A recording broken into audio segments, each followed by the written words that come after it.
Irmãos, nós estamos hoje chegando à terceira mensagem da série A Menina de Vermelho, uma analogia da nossa missão. E nós, na semana passada, nós tentamos elucidar ali por que esta menina de vermelho do filme, A Lista de Schindler, nós temos utilizado, ela é uma analogia da nossa missão. A gente lembra que as nossas mensagens têm sido descarregadas ali no YouTube. Se você deseja ouvir, perdeu alguma ou quer ouvir de novo, a gente tem como acessar essas mensagens na internet. Então, se você não esteve aqui semana passada, quiser ouvir a mensagem e entender isso, procure lá no YouTube. E hoje nós vamos falar sobre este subtema, que é testemunhando num mundo cinza. Este tema é tirado do fato de que o filme A Lista de Schindler, ele é todo produzido em preto e branco, como eu já falei aqui, ou seja, ele é produzido em tons de cinza. Não é aquele outro filme não, tá? Não há ligação com outro filme nenhum. Ele é um filme como nós já dissemos, de Steven Spielberg. E Spielberg diz que há razões para ele ter feito desta forma. Por um lado, há um fator artístico, mas por outro lado, uma razão mais forte. Qual é a razão? O cinza representava toda a dor, o cinza representava todo o sofrimento, toda a desesperança de homens e mulheres que viveram naquele momento histórico, aquele período da história, o período da Segunda Guerra Mundial. Judeus que viveram aquela terrível tragédia, que viveram aquela dor, aquele sofrimento tão grande naquele tempo. Portanto, pode passar. São características deste mundo cinza: dor, sofrimento, desesperança.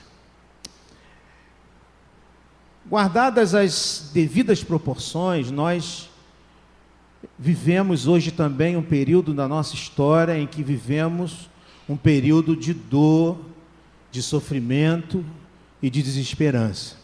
É claro que o momento e a dor que aqueles homens, mulheres, jovens, adolescentes e crianças viveram é muito pior do que este momento que vivemos.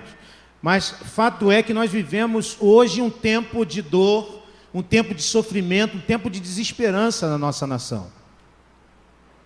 A cada semana sabemos de pessoas que perderam o emprego. A cada semana sabemos de mais pessoas que sofreram algum tipo de violência. Não é isso? Quantas pessoas foram assaltadas aqui esse ano? Pô, vocês estão, mas está bem, Deus está guardando aqui a gente. Porque não corresponde ao que a gente ouve. Nosso governo diz que as coisas estão melhorando, mas o que vemos no dia a dia é algo diferente. Vivemos dias maus. Nunca antes vimos, irmãos, nos telejornais, tanta gente ganhou dinheiro por conta da corrupção. E, paralelamente a isso, pessoas estão flertando de novo com a miséria. Pessoas estão flertando de novo com a fome. Sobram pouquíssimos daqueles poucos que não se envolveram, que não roubaram a nossa nação nos últimos anos.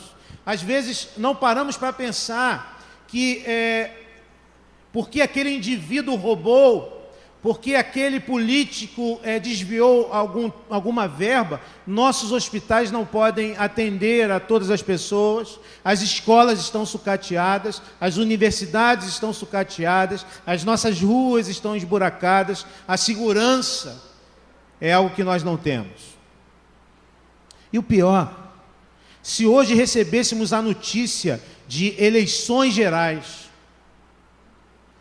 qual seria, dentro desse universo, a pessoa que você tem visto que poderia fazer com que a esperança nasça de novo em nosso coração? Qual a ideologia que você poderia dizer que seria aquela capaz de transformar e mudar a nossa realidade? Qual o partido político que você poderia levantar e dizer que poderia então mudar esta nossa realidade?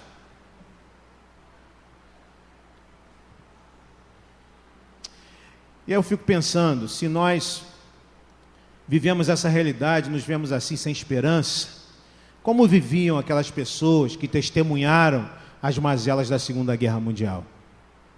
Aquele tempo de terrível depressão, em que a desesperança tomou conta do coração de tantas pessoas.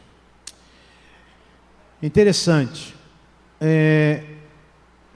alguns homens e mulheres se levantam em momentos de crise na história e funcionam como faróis que brilham, funcionam como luzes orientadoras, funcionam como luzeiros iluminando no mundo cinzento e nublado, como Oscar Schindler, que é esse personagem deste filme, que é um personagem real, que nós já vimos, se levantou num tempo de desesperança, num tempo cinzento, e ele foi então como um luzeiro naquele lugar, levando vida e transformando situações.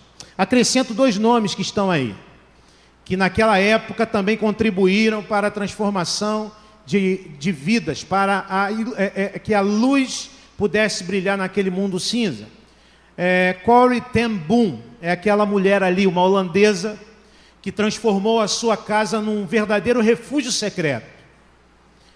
E ela lançou um livro chamado justamente Refúgio Secreto, porque na sua casa ela escondia judeus que seriam mortos nos campos de concentração.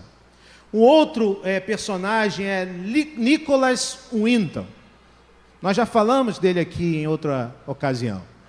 Nicholas Winton, aquele que está com uma criança no colo, com 29 anos, ele era um jovem bem-sucedido, trabalhava com ações, um jovem promissor. E em dezembro de 1939, ele resolve passar as férias nos Alpes suíços. O camarada tinha grana. Mas ele muda de ideia e resolve ir com um amigo seu para Praga, antiga Tchecoslováquia. Ali ele resolve ajudar o amigo em um trabalho humanitário. O que acontece na vida desse homem fica escondido durante 50 anos.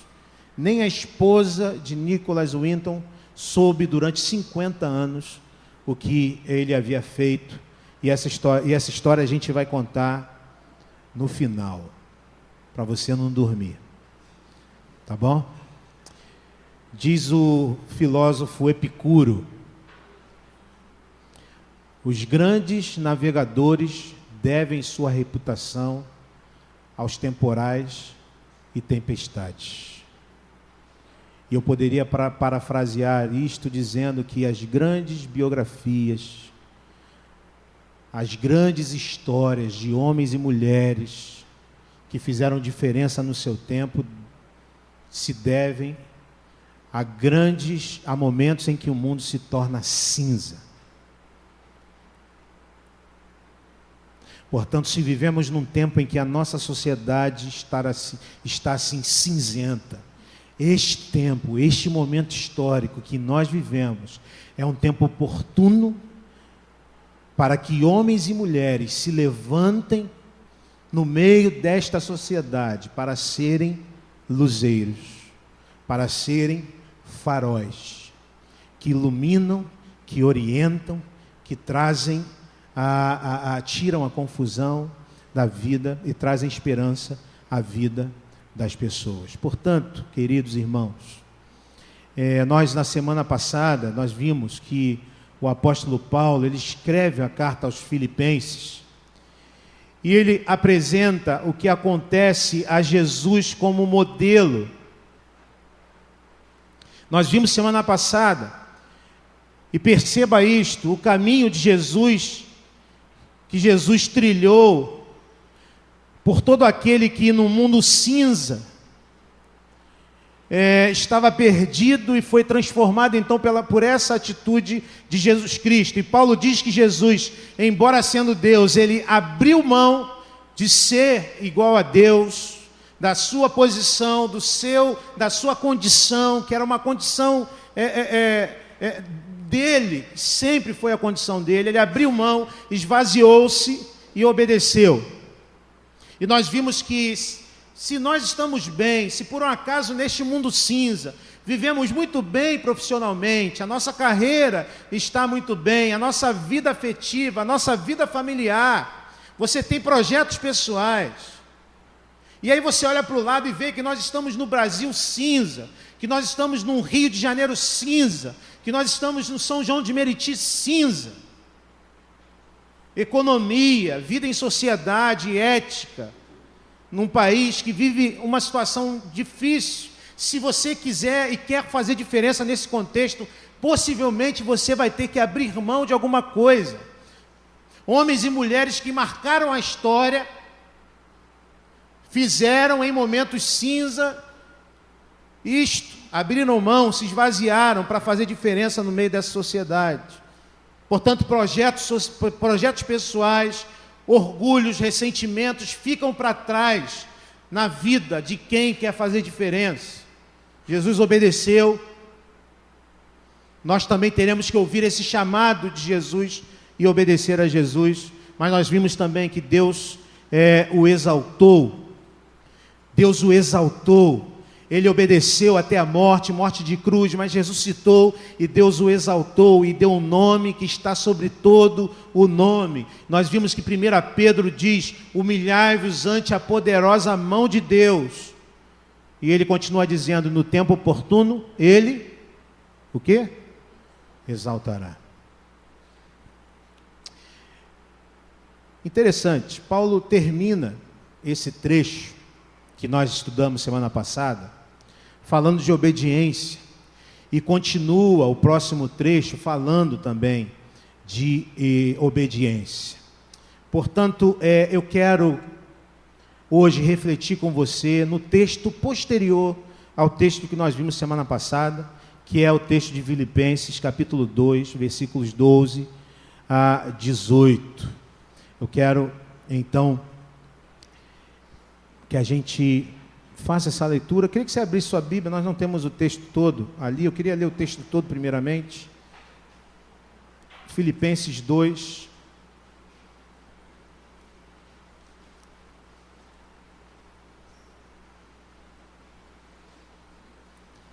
(12 a 18).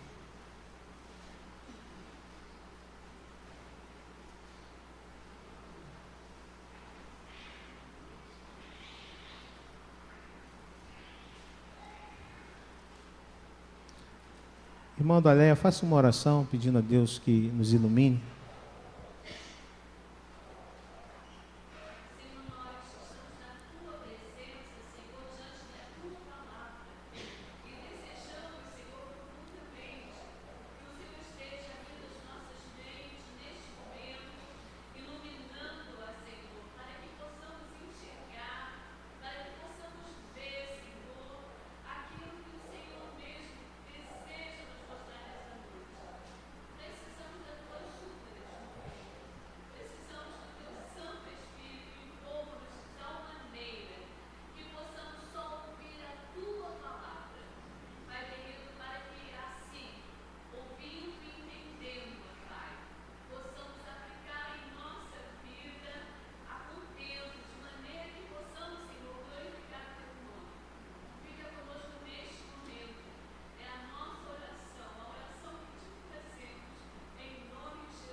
Então diz a palavra: assim, pois, amados meus, como sempre obedeceste, não só na minha presença, porém muito mais agora na minha ausência, desenvolvei a vossa salvação com temor e tremor, porque Deus é quem efetua em vós tanto querer como realizar, segundo a sua boa vontade.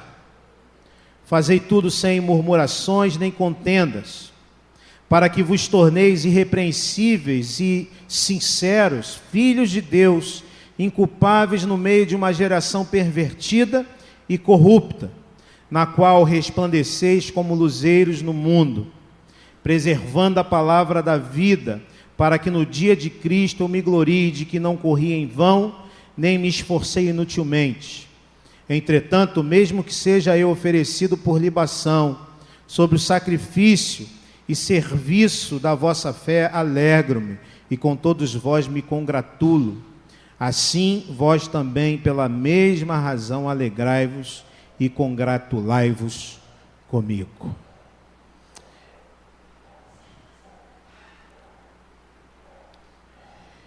Eu quero falar com você, a partir desse texto e desse tema, vivendo no mundo cinzento, e mostrar para você que nesse texto há 3 coisas que são uma ordem, um recurso e um propósito.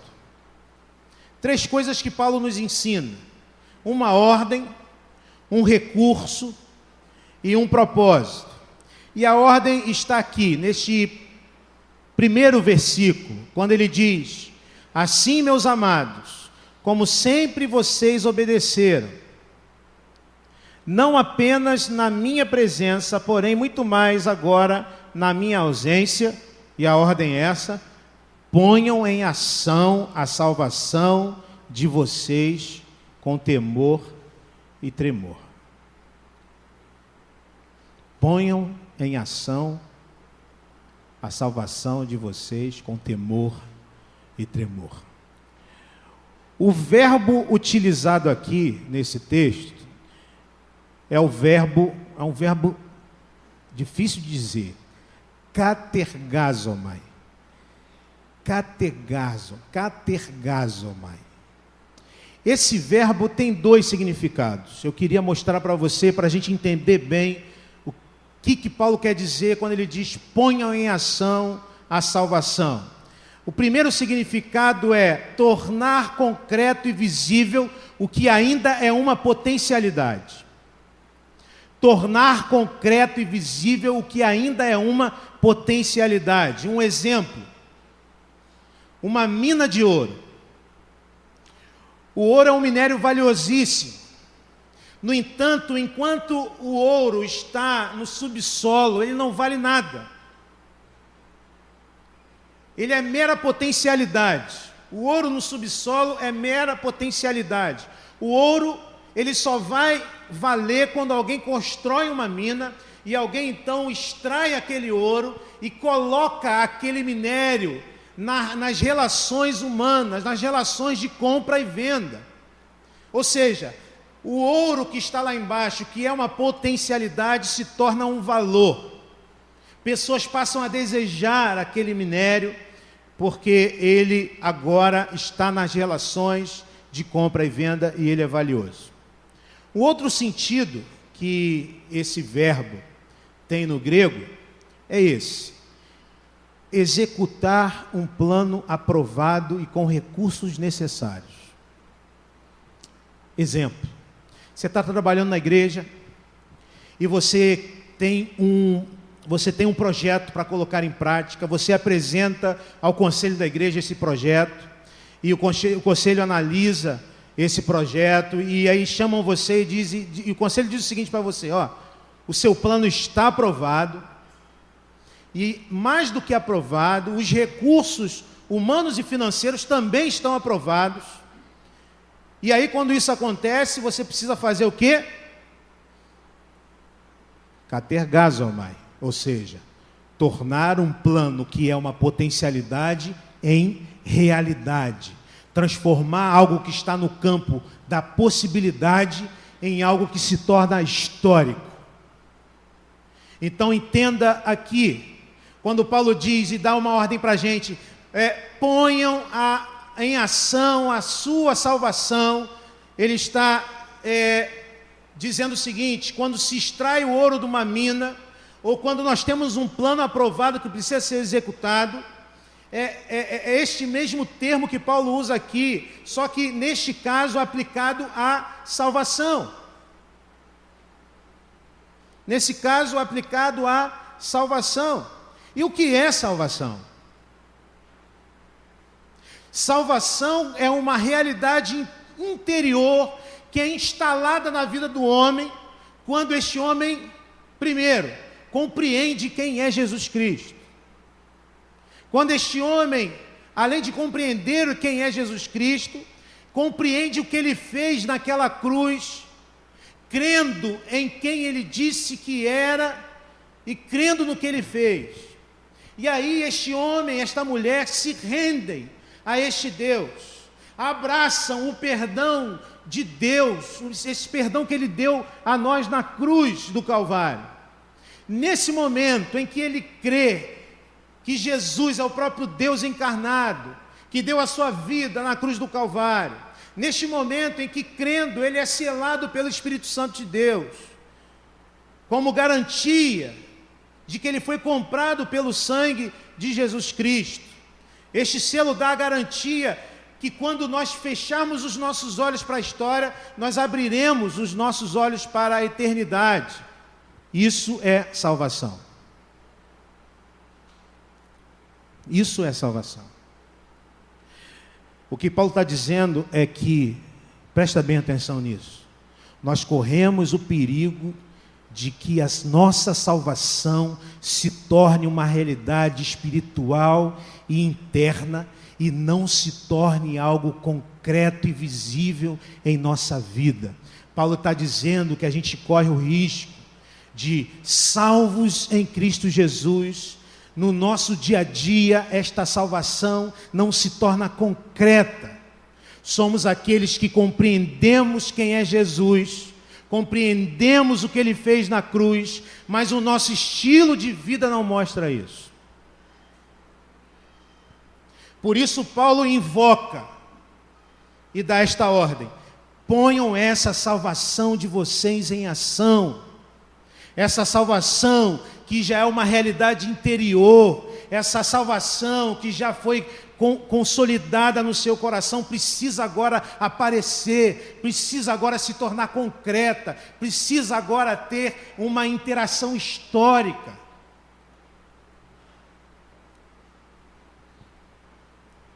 E aí, como você lida com a sua família, como você lida com o seu cônjuge, como você lida com os seus filhos, como você lida com os seus pais, como você lida com o seu patrão, como você lida com os seus subordinados, a maneira como você lida com os seus amigos, com os seus vizinhos, é afetada por esta salvação que é, a princípio, interna, mas precisa ser colocada em ação.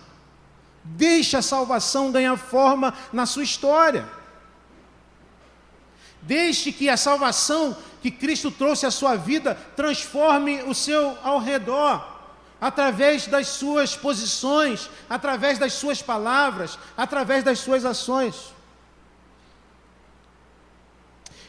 Paulo continua dizendo isso, falando que a gente precisa fazer isso com temor e tremor. E eu quero ainda falar sobre isso, porque quando a gente ouve isso, que precisamos colocar a nossa ação, a nossa salvação em ação, e ele diz que precisamos fazer isso com temor e tremor. A princípio pode parecer que é alguma coisa como medo, mas não é isso que Paulo deseja passar com essa frase, porque quem obedece por medo só obedece quando o outro está olhando, e Paulo fala que essa é uma obediência que precisa acontecer, quer ele esteja presente, quer ele esteja ausente. Então não é medo. Portanto, uma palavra que caracteriza essa palavra temor, melhor aqui, é a palavra reverência.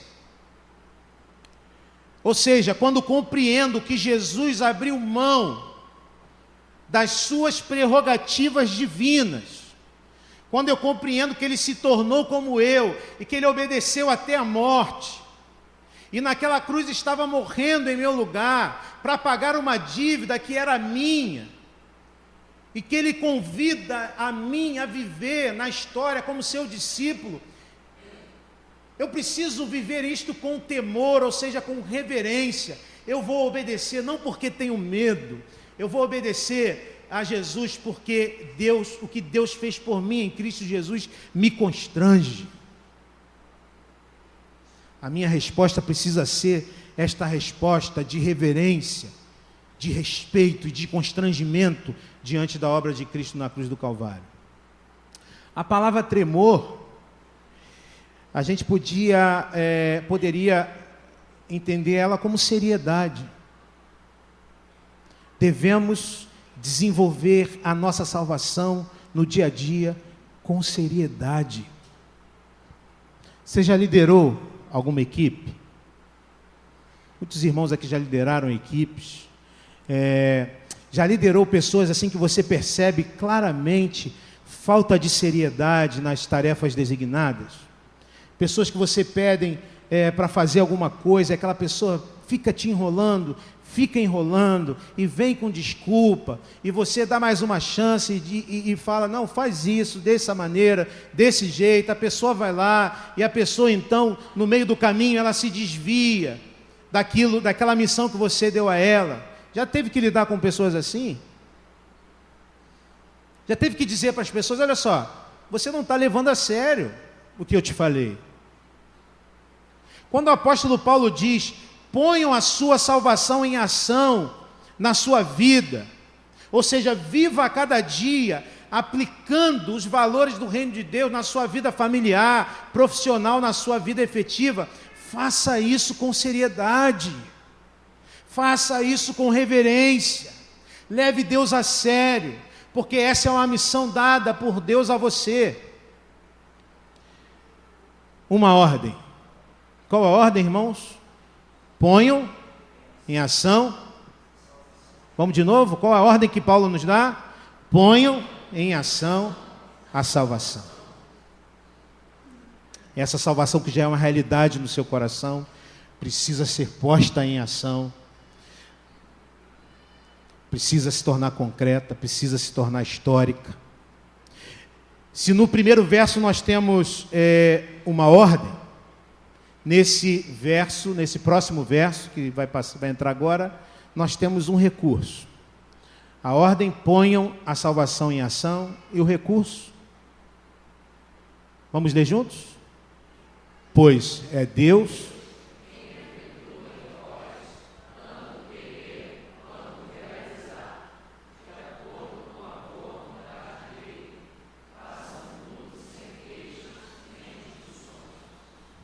Muito bem. Essa palavra efetua é uma palavra no grego que é muito parecida com uma palavra nossa, que é a palavra energel, que lembra energia, né? Ou seja, é Deus quem nos dá a energia, é Deus quem nos dá a força, é Deus quem nos dá a capacitação para realizar, para colocar em prática ou colocar em ação a nossa salvação. É Deus quem efetua em vós tanto querer como realizar de acordo com a boa vontade dele. Pode ir. Agora, esse verso gera muita confusão. E eu quero tentar tirar a confusão que talvez haja em muitas vezes na nossa leitura desse verbo. Porque talvez você diga, e pegando esse verbo isoladamente, esse verso isoladamente, você pode dizer, pastor, eu estou numa situação em que, no meu trabalho, em que eu estou muito tentado a fazer alguma coisa que eu não devo fazer, agir com desonestidade. Eu digo para você, não importa quais sejam as motivações, não importa se você está precisando muito desse dinheiro, Deus quer fazer através de você, através dessa situação, com que você amadureça. E você diz para mim, mas pastor, tem aquele texto que Deus diz que Ele opera em nós o querer. E se eu não estou querendo fazer, é porque Ele não está operando no meu coração isso. Deus não está colocando em mim o querer. Você pode argumentar desta maneira. Em outras palavras, você pode querer dizer o seguinte: Deus é o culpado de eu não estar querendo fazer o que é certo. O mesmo se dá na questão do realizar. Eu pisei na bola, mas é Deus quem efetua o realizar, então foi culpa de Deus. Mais uma vez, irmãos, um equívoco quando a gente olha o texto fora do contexto, porque perceba o seguinte: o que há antes e depois desta frase. Uma frase imediatamente anterior a esta é: ponham em ação a salvação de vocês. E uma frase posteriormente imediatamente posterior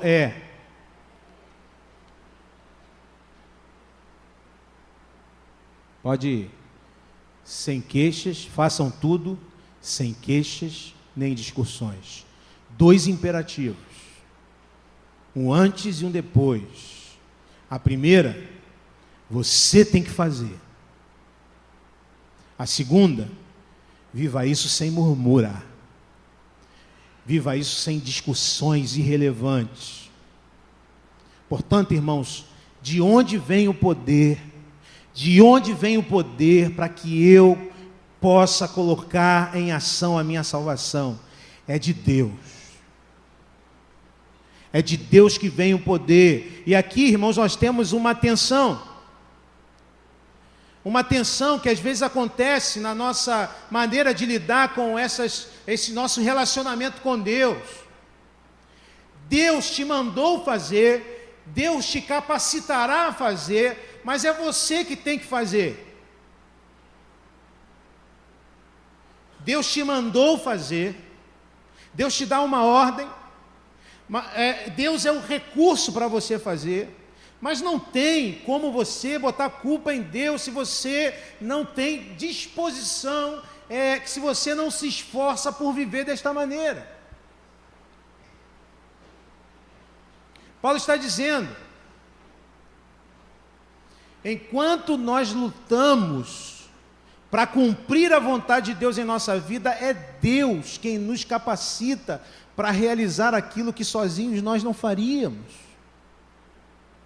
É Deus quem nos ajuda. Um texto que pode nos ajudar nessa questão está lá na carta que Paulo escreve aos Colossenses, capítulo 1, 28 a 29. Vamos ler juntos? Nós...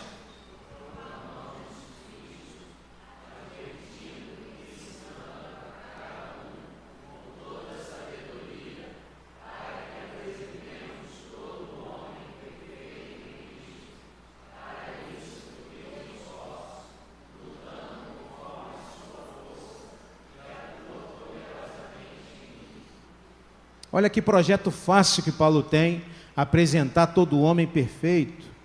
Que projetinho tranquilo. Mas Paulo diz o seguinte: eu me esforço. Eu me esforço. Mas olha o final: lutando conforme a sua força que atua poderosamente em mim.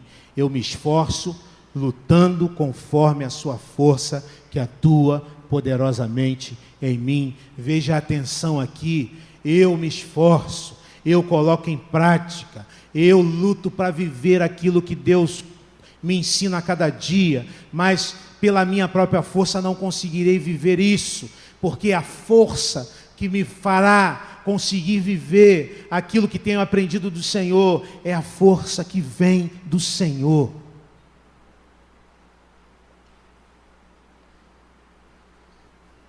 Energel, é dele a força, é dele a energia, é dele, de Deus, o impulso de que preciso para colocar em ação a minha salvação, é dele que eu preciso para ser um luzeiro no mundo cinza como o nosso mundo. Um bom exemplo disso, prático, é o da pipa. Solta a pipa, vocês?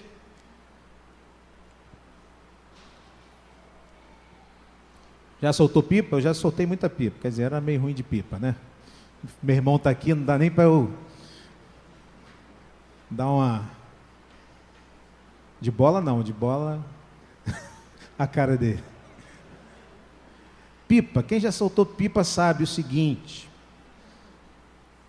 Eu lembro, a gente ia lá para a casa do Edmar, né? Soltar pipa, que era um lugar descampado, né? E a gente tinha, ali a gente podia soltar uma pipa tranquilo. E um dia antes a gente comprava pipa e papel fino, papel seda, né? Comprava o dezinho,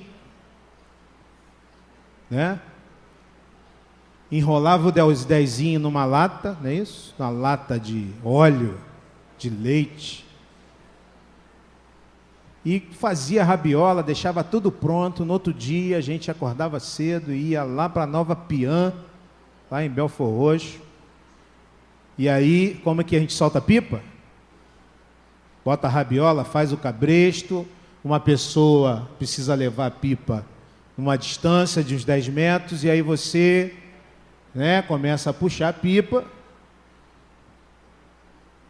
da linha, puxa da linha, puxa da linha, puxa da linha, até que ela ganha uma altura em que ela então fica estável no céu. Não é assim? Está vendo como eu soltava muita pipa?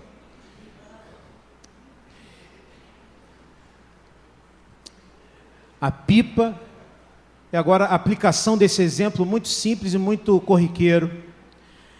A pipa não tem poder de alcançar o céu sozinha, ela precisa do vento. Já foi soltar pipa e não tinha vento? Não dá para botar a pipa no alto. No entanto, se há vento e não tem pipa, a brincadeira não rola. E essa é uma metáfora para a gente entender o seguinte: assim como a pipa precisa do vento, e assim como o vento sem pipa não tem brincadeira, para que a nossa salvação entre em ação, precisamos nos preparar, precisamos nos esforçar, precisamos nos dispor, precisamos nos colocar ao vento, para que o vento nos faça então voar. Mas é o vento quem nos leva. É o vento que nos faz alcançar a altura. Por um lado, a nossa responsabilidade, colocar a nossa salvação em ação. Por outro lado, é Deus quem opera em você, quem te impulsiona para ser na história aquilo que Ele quer que você seja, aquilo que Ele te chama para ser. Uma ordem, um recurso e, como falei, um propósito. O versículo 15, então, nos diz o seguinte: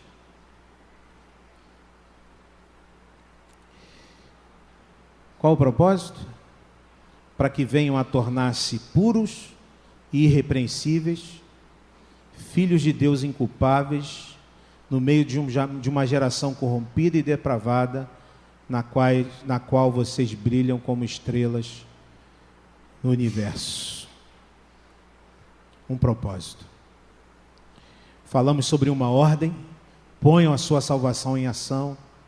Falamos sobre um recurso, é Deus quem opera, é Deus quem efetua. Agora falamos sobre um propósito, para que vocês brilhem, para que vocês sejam luzes num mundo cinzento. O propósito de Deus é que a gente funcione neste mundo cinza como luz. Você profissional, você estudante, você dona de casa, você decide: eu vou pôr em ação a salvação em minha vida. E aí, com a graça, a energia, o impulso de Deus, a gente começa a viver isto, e a gente começa a brilhar, e a gente começa a ser luz numa realidade cinzenta como a que vivemos. E aqui há alguns adjetivos importantes que o texto nos traz, e que eu queria trabalhar um pouquinho com você. Para que venham tornar-se puros, irrepreensíveis e filhos de Deus inculpáveis. Esses três adjetivos são importantes. Puros são, via de regra, se refere à moral sexual. Temos duas formas de lidar com a sexualidade: ao modo da nossa cultura ou ao modo da Escritura. Princípios e valores de Deus ou os princípios e valores da cultura. Um outro adjetivo é sermos irrepreensíveis. E aqui está relacionado às questões sociais. Como lido nos meus negócios, como lido nos meus contratos, como lido com o dinheiro. Paulo diz: você precisa ser irrepreensível. E se você fizer essas duas coisas, você será então tido como inculpável. Sabe qual é o problema disso? O problema disso é que absolutamente ninguém aqui neste lugar pode dizer o seguinte: eu sou inculpável. Ninguém pode se levantar e dizer: olha só, eu sou inculpável, eu sou puro, eu sou irrepreensível, portanto eu sou inculpável. Aí nós entendemos uma coisa: se eu não posso me levantar para dizer eu sou puro,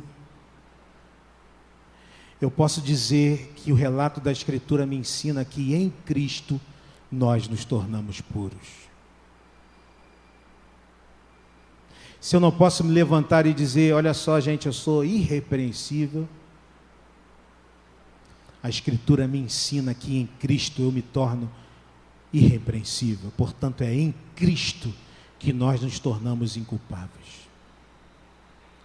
Não é pelo nosso mérito, não é pela nossa força, não é pela nossa capacidade que nos tornamos inculpáveis diante de Deus, mas quando Cristo estava na cruz, entregando a sua vida nas mãos do Pai, para morrer, Ele disse uma palavra importantíssima, e essa palavra, uma das palavras da cruz é: está consumado. Está consumado era um termo contábil da cultura romana. Nesse termo contábil, a pessoa se apresentava ao seu credor, com quem tinha, naturalmente, obviamente, uma dívida. E ele pagava essa dívida. O credor, então, pegava um carimbo onde estava escrito: está consumado, está pago. Irmão, se Deus puxar a minha ficha, estará escrito na ficha da minha história que eu não fui puro. Estará escrito na ficha da tua história que você não é pura, que você não é puro. Se Deus puxar a minha história, estará escrito lá na minha história que eu não sou irrepreensível, que você não é irrepreensível, ou seja, que nós somos culpados. Estará escrito lá: somos culpados, culpado, culpada. Mas há um carimbo dizendo: está pago. Está pago. Em Cristo, e através de Cristo, Ele nos faz homens impuros, mulheres impuras, homens repreensíveis, mulheres repreensíveis, culpados, em homens e mulheres inculpáveis. Se você não tinha ainda entendido isso, talvez seja hoje o dia de você se render a esse Jesus que morreu para te transformar, para tornar você inculpável diante de Deus, unicamente pela sua graça. Não há nada que você possa fazer para isso acontecer. É unicamente pela graça de Jesus Cristo que isso pode acontecer na sua vida. Mas interessante que o texto de Paulo aos Filipenses, Esse texto nos dá um outro lado da história. E você não pode deixar de ouvir este outro lado, é importante. Nós que éramos impuros e repreensíveis e, portanto, culpados, agora nos tornamos inculpáveis pelos méritos de Cristo, para vivermos a partir desta realidade como puros e irrepreensíveis no mundo onde estamos. Não, a vida cristã não é a vida de facilidades, não. Nós sempre fomos impuros, repreensíveis. Em Cristo nos tornamos puros, irrepreensíveis e inculpáveis. E agora nós precisamos viver para Cristo no mundo cinza, quando Ele diz que nós precisamos viver no meio de uma geração corrompida e depravada, na qual vocês brilham como estrelas no universo. E aí, Paulo é cirúrgico quando ele fala que esses homens e mulheres que eram impuros, que eram repreensíveis e culpados, e agora se tornam inculpáveis, eles são enviados a um mundo o quê? O que diz o texto? Uma geração corrompida e depravada. Uma geração corrompida é uma geração de pessoas que transformaram relacionamentos em algo desonesto, em algo injusto. Isso diz respeito à corrupção. É o contrário de ser irrepreensível. Somos salvos para sermos enviados, para vivermos os valores de Deus, para transformarmos uma geração corrompida, uma geração corrupta, porque agora podemos viver os valores de Deus nesta geração e transformá-la. Deus nos manda uma geração depravada, porque antes éramos impuros e agora podemos viver os valores de Deus na nossa moral, na nossa sexualidade. Você já percebeu que em todos os impérios conhecidos na história, geralmente a queda desses impérios sempre é precedida de uma vida dentro daquela cultura de depravação e corrupção? Paulo nos ensina que nós vivemos nesse mundo cinza e que nós precisamos colocar a nossa salvação em ação, com a força que Deus nos dá, para que onde quer que estejamos nós possamos brilhar, possamos ser luzeiros. E este brilho, nós sabemos que muitas das estrelas que nós vemos nos céus não são na verdade estrelas, mas são astros que brilham porque refletem um brilho de outro astro. Ou seja, a luz que brilha em nós é o reflexo da luz de Cristo.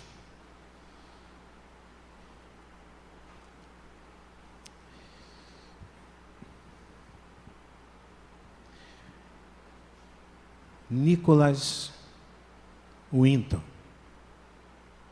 Vamos ver um vídeo. Temos um videozinho onde Nicholas Winton estava com seu amigo. Algumas coisas aconteceram que ficaram veladas durante 50 anos. Nem a esposa de Nicholas Winton soube até que isso veio à tona. Vamos ver o vídeo. Nicholas Winton era um cristão. Nicholas Winton fez o que fez porque tomou uma decisão. Ele fez o que fez para deixar de viver uma salvação etérea. Ele fez o que fez porque ele resolveu que através de uma salvação que poria em ação na sua história, vivendo num momento histórico em que o mundo estava cinzento, ele resolveu transformar a realidade ao seu redor. Há uma frase do Érico Veríssimo que diz o seguinte: felicidade é a certeza de que nossa vida não está se passando inutilmente. Portanto, irmãos, deveria ser assim para nós. Infelicidade É viver uma vida inteira e não deixar nenhuma marca na história. Eu quero deixar uma marca na história. Você precisa querer deixar marcas na história. Eu queria então deixar para você 2 perguntas, para você refletir, para você levar consigo para a sua casa, para você pensar. E a primeira é essa: a salvação em Cristo já é uma realidade em sua vida? Eu não sei se você já entendia o que era salvação, o que era salvação em Cristo. Crer que Jesus é o que Ele disse que é, ou seja, Deus que se encarnou e morreu na cruz do Calvário por mim e por você. Se você crê nisso, comece hoje um novo momento na sua história.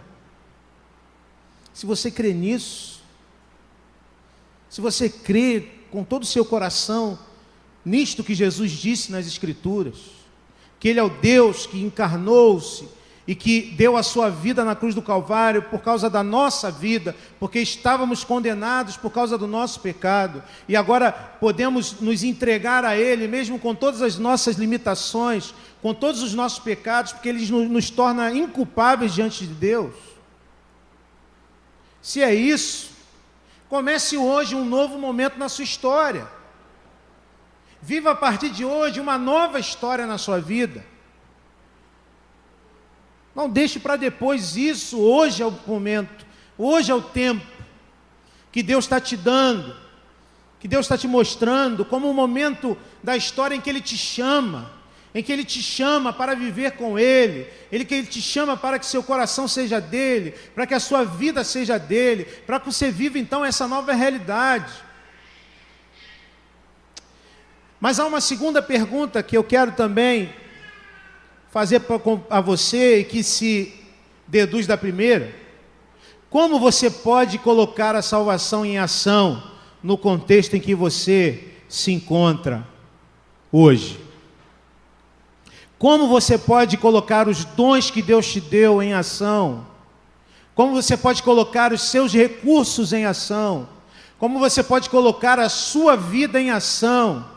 Como você lida com as pessoas ao seu redor, com os seus familiares, com os seus amigos, com os seus colegas de trabalho, com os seus amigos da escola e da universidade?